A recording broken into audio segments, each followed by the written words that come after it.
when my cat died, I had to pick up the cat, and it was stiff as a board. Yeah. And I had to put it in the cat carrier, and the door wouldn't close because it's right? But no. The best is I have to do this all while my wife is crying in the other room, and I'm late to do a radio show. So it was a Saturday morning. I was doing the wrestling show. I had to be there at 10 o'clock, and I'm carrying the crate with the dead cat in it, and I have to go to work. So what did I do with the cat? I left it in the car. But it was, thank God it was winter and it was freezing. Oh, Carmen, because I had to go do the show. The show was only an hour.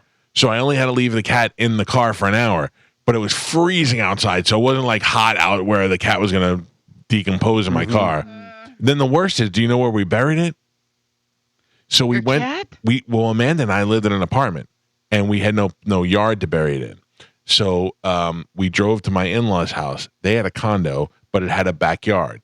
And in that backyard, there was patio and 2 strips of dirt on either side where my mother-in-law would put like flowers and stuff. So I dug a hole, and then when I got probably around 3 feet down, 3 feet, not very far. Yeah, 3 feet's good for a cat, though. 6 feet for a human, 3 feet for a cat. Yeah. It gets worse.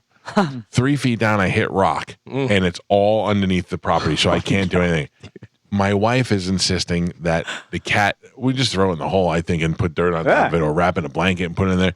She does not want it to be in the dirt, even though it's dead. So we had to put it in a Tupperware thing. Oh. A Tupperware? Yeah, well, like a plastic container. So we buried the cat in the ground.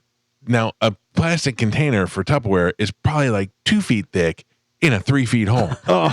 So I cover the cat with the dirt, pat it down, but then still, if you push the dirt hard enough, you see the lid move. And then a week later, they sold the condo and moved out. Can you imagine the people who moved in there and they were like, what is this? What's with this dirt over here? Or let's plant some flowers. And they're like, what is this? A treasure? And then they take the top off and it's just bones and worms. Oh my God. I was like, That's fantastic. No, it's not. That's awful. Whatever we did to those people was awful.